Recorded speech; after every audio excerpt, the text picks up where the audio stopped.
Bonjour mes amis, on va voir aujourd'hui comment est-ce que l'invalidation du pervers narcissique peut réellement ruiner ta vie. Alors, c'est quelque chose que vous avez vécu, je vais même vous citer des phrases que vous avez réellement entendues. Je suis pas sûr que ça vous fasse beaucoup rire, mais en tout cas, ça va vous rassurer. Vous allez vous dire, oui, ça en effet, je l'ai vécu. Et probablement que les choses que vous avez vécues, les phrases entendues, vous ont fait de la peine, mais vous n'avez pas su mettre un mot dessus. Et c'est mon objectif aujourd'hui, on va mettre un mot sur toutes les phrases que vous avez entendues. Avant de démarrer, si vous le souhaitez, abonnez-vous à la chaîne. Je vous rappelle aussi qu'il y a un quiz qui s'appelle « Est-ce que cette personne est perverse narcissique ou pas ?» Le lien est juste à côté de cette vidéo. Et si vous le souhaitez, toute mon équipe est là et vous attend au téléphone. Si vous voulez en parler, le lien est aussi juste en dessous. Alors, l'invalidation, c'est quoi? C'est rendre quelqu'un non valide. En gros, parce que le pervers narcissique va te dire « tu vas te sentir moins bien » ou délirant ou pas suffisant dans la vie. Typiquement, l'autre se sent meilleur que toi. Mais attention, il ne se sent pas meilleur que par rapport à toi, il se sent meilleur par rapport à toute la planète globalement. Même si ton pervers narcissique ou ta perverse narcissique n'est pas terrible, même si c'est pas la plus belle personne sur Terre, même si c'est pas le plus intelligent, même si cette personne est au chômage, cette personne se sentira quand même meilleure que tout ce qui l'entoure. Alors pour rappel, c'est une stratégie qui est enfantine. Quand tu étais au CP, quand tu étais en maternelle, tu as remarqué que lorsque tu critiquais les autres, quand tu les rabaissais, tu te sentais un petit peu meilleur. Et finalement, le pervers narcissique est un enfant de 4 ans dans un corps d'adulte et il a gardé cette même routine aujourd'hui. Il va d'abord pendant la lune de miel au tout début de la relation être une personne qui est géniale, qui est adorable, qui te ressemble à 100%, qui t'aime et puis après ça, cette fameuse phase d'invalidation va arriver. Et ce sera croissant. Il y en aura de plus en plus dedans. Plus ça va aller et le plus il va t'en faire. Il est obligé de passer par cette phase de lune de miel pour que tu tombes amoureux, pour ensuite pouvoir l'utiliser. S'il avait directement démarré par des critiques, ça n'aurait pas fonctionné. Je vais te donner des exemples de phrases juste après. Qu'est-ce qui se passe lorsque quelqu'un te critique? Qu'est-ce qui se passe quand quelqu'un te rabaisse en permanence? Tu finis par ne pas être très en forme, tu as des doutes, tu te remets en question, tu as des dissonances cognitives. Je pense avoir fait mon meilleur et pourtant c'est pas suffisant. Je fais tout ce que je peux pour que ça marche et pourtant l'autre me critique. Donc tu es embarrassé et tu peux même perdre confiance. Parfois même quelques années après la relation amoureuse avec cette personne-là, tu as encore ce manque de confiance. On t'a tellement critiqué de manière tellement répétée que finalement ça a planté une graine en toi. Quelque chose qui fait que tu doutes en permanence. Tu vas te dire des phrases comme « je ne suis pas assez, je ne suis pas suffisamment bien, je ne suis pas suffisamment beau, pas suffisamment belle, je ne réussis pas suffisamment, mon travail n'est pas génial, ou alors je dois changer. » Et surtout, tout ceci est de ma faute, parce qu'encore une fois, l'autre te l'a répété des dizaines, des centaines, des milliers de fois pendant tout ce temps. Et c'est cette répétition de phrases invalidantes qui va créer le traumatisme qui peut durer de quelques semaines à réellement quelques années par la suite. Ce qu'il faut savoir, c'est que tout ceci a été une illusion. La phase de lune de miel a été une illusion. La phase d'invalidation a aussi été une illusion. Cette personne est juste un fake, un acteur, une actrice qui a essayé de te faire croire des choses tout le long. Comme cette fameuse cliente qui m'a dit un jour « Mon pervers narcissique ressemble à Brad Pitt » et quand j'ai vu la photo, c'était pas du tout ça. C'était le Brad Pitt de Wish, ça ressemblait vraiment pas du tout à Brad Pitt. Mais il avait réussi à lui faire croire ceci à force de lui répéter « Je ressemble à Brad Pitt, je ressemble à Brad Pitt », etc. Ou en disant que tous ses amis trouvaient que c'était vrai aussi. Et cette personne a fini par croire que c'était vrai, que cette personne ressemblait vraiment à Brad Pitt.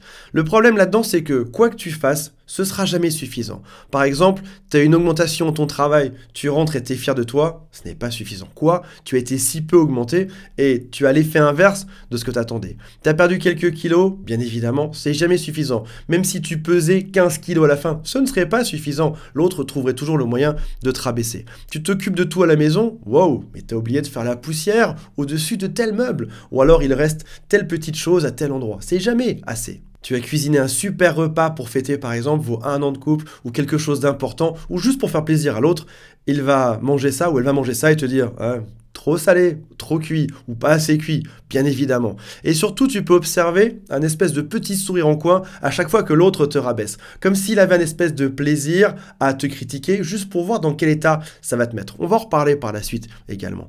On est bel et bien dans un contrôle d'émotions. L'autre te contrôle, l'autre veut te rendre malheureux. S'il y arrive, il a gagné. Ça veut dire que c'est finalement lui qui est le plus fort. Je te rappelle au passage que personne n'a le devoir d'être parfait. Un être humain, ça a des qualités et des défauts, on en a tous, même le pape, j'imagine. Donc ça veut dire que tu as le droit d'avoir des défauts et de ne pas être toujours jugé pour uniquement tes défauts. Si jamais tu es heureux, tu rentres à la maison content, l'autre a l'impression d'avoir perdu le contrôle. Alors que si tu es triste, il a gagné. Et au passage, une cible déprimée, une victime déprimée, c'est bien plus facile à manipuler, bien évidemment. Manipuler quelqu'un qui est heureux, qui est sain, qui est bien dans sa tête, c'est compliqué. Maintenant, une personne qui est dépressive, ce sera bien plus facile. Tu remarqueras que ton pervers narcissique continue à te critiquer, même quand tu es triste, même quand tu es fatigué, même quand ça va pas, même quand tu es à terre. Et il va toujours venir vérifier si le ciment a bien pris. Voici comment faire un bon ciment de couple ou même dans une maison. Je vous garantis que j'y connais absolument rien. Tu prends ton ciment, tu mets de l'eau, tu fais un mélange, tu l'installes, ensuite tu viens toquer dessus pour voir si c'est bien solide. Et là, c'est ce qu'il va faire. Il va commencer par faire sa phase de lune de miel, des compliments, il te ressemble, il touille le tout, et après ça, regarde si c'est bien solide en tapant dessus avec un marteau. Si jamais ça casse parce qu'il tape vraiment trop fort, c'est pas grave, il recommence par la suite. Et au fil de sa vie, il va s'entraîner à faire un ciment de plus en plus solide pour voir à quel point il est fort, à quel point il peut manipuler. Il va s'arranger pour en faire de moins en moins dans ses couples successifs et essayer d'affiner ses techniques pour que l'autre soit de plus en plus accro. Pour rappel, les pervers narcissiques vieillissent mal, on en a parlé dans une autre vidéo. Il y a des amis à l'invalidation. Le premier ami, c'est le gaslighting. C'est aussi une manière de tester le ciment. Par exemple, il va te dire des phrases comme « j'ai jamais dit ça ». T'es en panne sur l'autoroute, tu l'appelles et tu dis oui, j'arrive. Au bout d'une heure, toujours rien, tu le rappelles, il va dire bah écoute, tu m'as même pas dit que t'étais en panne. Ou alors non, je t'ai dit que je ne pouvais pas venir. Pourquoi est-ce que tu inventes des choses? Et là, tu remets en cause ta propre réalité. Ou alors, tu as besoin de son virement qu'il t'avait promis de faire pour payer le loyer ou pour payer la nourriture, il le fait jamais, et il te dit non, on avait dit que c'est toi qui payais tout. Ou alors, tu vas chercher les enfants à 16 h comme convenu, et en fait non, il y a un décalage, l'école a appelé pour dire qu'il n'y avait pas école aujourd'hui ou que c'est un peu plus tard, mais il ne te prévient pas, et il te dit mais bien sûr que je te l'ai dit, tu t'en rappelles même pas. Ou alors, tu prépares un bon dîner, bien évidemment, il arrive super en retard, ou quand tout est prêt, tout est chaud, il va prendre sa douche pendant 3 heures, et il va arriver, l'air de rien, en pensant totalement autre chose. Et toi, t'es tout seul devant ton plat qui ressemble plus à grand chose. Voici un autre ami de l'invalidation. Profitez de ses faiblesses.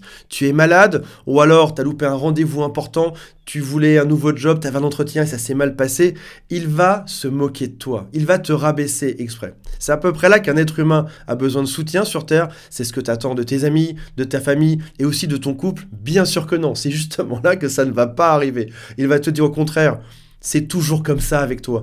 Tu oublies toujours tout. Tu es vraiment incapable de réussir quoi que ce soit. Et là, non seulement tu as loupé la chose, en plus tu es triste, et en plus de ça, tu as un sentiment d'injustice. Il y a quelque chose qui est extrêmement dur à vivre là-dessus.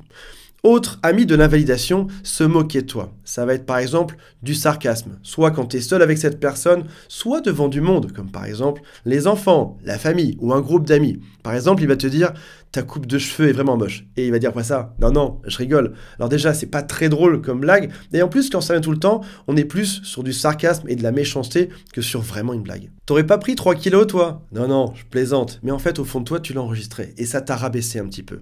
Autre manière de te rabaisser, c'est t'ignorer. Il peut t'ignorer pendant quelques minutes, 1 heure, 1 jour, 1 semaine, ou même de manière extrêmement régulière. Toi, tu cherches à créer une connexion, mais ton pervers narcissique ne veut pas parler. C'est ce qui relie les humains, la connexion, la parole. C'est aussi ce qui fait qu'on peut résoudre des problèmes lorsqu'on parle ensemble. Là, il va refuser ceci. Encore une fois, pourquoi? Pour te mettre mal à l'aise, pour te rabaisser, parce qu'il sait que tu en as besoin. Et ça va plus l'amuser de te voir galérer, à essayer de créer cette connexion qu'à réellement résoudre le problème. Il ne veut surtout pas résoudre les problèmes parce que ça te ferait aller mieux au final. Et parfois, tu peux en être arrivé, mettez-moi en commentaire si c'est vrai, parfois tu peux en arriver à attendre juste un sourire de l'autre. Tu te dis, ça fait des jours que ça se passe mal, j'aurais juste un sourire que ça me ferait du bien. Bien évidemment, tu n'auras pas ce sourire. Autre ami de l'invalidation, c'est utiliser tes points faibles. Par exemple, ce que tu lui as confié pendant la phase de lune de miel. Ou alors, peut-être qu'un ami un jour a dit du mal de toi, il va utiliser cette phrase. Il sait que ça te fait de la peine parce que cet ami a dit quelque chose, il va réutiliser cette phrase en disant, tu vois, ton ami, il a bien raison de dire ça sur toi. Ou ta mère a bien raison de penser ça de toi. Ou tes parents m'avaient prévenu que tu serais toujours comme ça. Une personne saine n'utilise pas tes défauts et tes fragilités pour te rabaisser. Alors, on peut trouver ça compliqué comme stratégie, mais ça peut même être beaucoup plus simple au quotidien. Par exemple, ton pervers narcissique te dit « j'adorerais manger une pizza » ou ta pervers narcissique te dit « j'adorerais manger une salade » et tout d'un coup, Non, non, non, non, je veux pas de salade. Non, non. Non, non, j'en veux plus. Et toi, tu te dis, mais je suis pas fou. Il m'a dit il y a 2 heures qu'il voulait manger une pizza. J'ai été chercher une pizzeria sympa, j'ai tout préparé. Moi, les enfants, la voiture. Et non, il ne veut plus de ça. Et ce sont des toutes petites choses, mais qui participent à te rabaisser au final. Ou alors, il va te dire, j'aimerais sortir, on fait jamais rien. Et quand tu proposes quelque chose, il va te dire, mais pourquoi? Pourquoi tu veux sortir? Pourquoi tu as toujours besoin de voir des gens, toi? Ou alors tu veux lui faire une surprise pour le week-end et il va te répondre mais tu me mets toujours la pression, il faut toujours qu'on fasse des choses. Et là je me retrouve, j'ai pas le choix. Je ne sais pas ce que je fais ce week-end et je peux pas me décider encore, je te dirai plus tard. Toi tu sais pas s'il faut acheter les places pour le cinéma ou alors continuer de louer l'hôtel ou pas du tout. Tu es juste perdu. Au final bien sûr qu'est-ce qui se passe? Il ne se passe rien et tu passes un week-end qui est pas très agréable. Ou alors il va te dire des choses comme j'ai vraiment pas d'argent en ce moment, c'est compliqué. Et puis cette personne va s'acheter quelque chose juste après ou se vanter auprès de ses amis qu'elle a beaucoup d'argent sur son compte bancaire. Sache bien une chose, l'objectif de cette personne est différent du tien. Toi, tu te bats pour résoudre les problèmes de couple et faire que vous avanciez à deux dans une co-création qui serait stimulante et créative. On va résoudre ensemble ces problèmes. L'autre n'est pas là-dedans. L'autre est dans je vais faire croire à ma victime qu'on va résoudre des choses, mais je vais empirer la situation, juste pour voir ce qu'elle peut supporter, juste pour voir à quel point je peux la rabaisser. Quoi que tu fasses, tu as l'impression de marcher sur des œufs et dans tous les cas, tu es toujours désigné comme étant la personne responsable de tous les problèmes de couple. Je te rassure sur une chose, tu as le droit d'être aimé, avec tes qualités, avec tes défauts. Tu as le droit de trouver une personne qui va trouver tes défauts rigolos et qui aura la même envie de créer un couple sympa comme toi. On a tous le droit d'être aimé. D'ailleurs, au passage, on a tous des défauts. J'ai plein de défauts. Tout le monde a des défauts. Oui, j'ai le droit, tu as le droit. On a tous le droit d'être aimé avec nos défauts et personne n'attend de toi que tu sois parfait. Si jamais tu repères une personne qui utilise ces invalidations contre toi, il faut vite fuir. Voilà mes amis, j'espère que cette vidéo vous a été utile. J'attends avec hâte vos commentaires et on se retrouve très prochainement. Salut à tous, bye.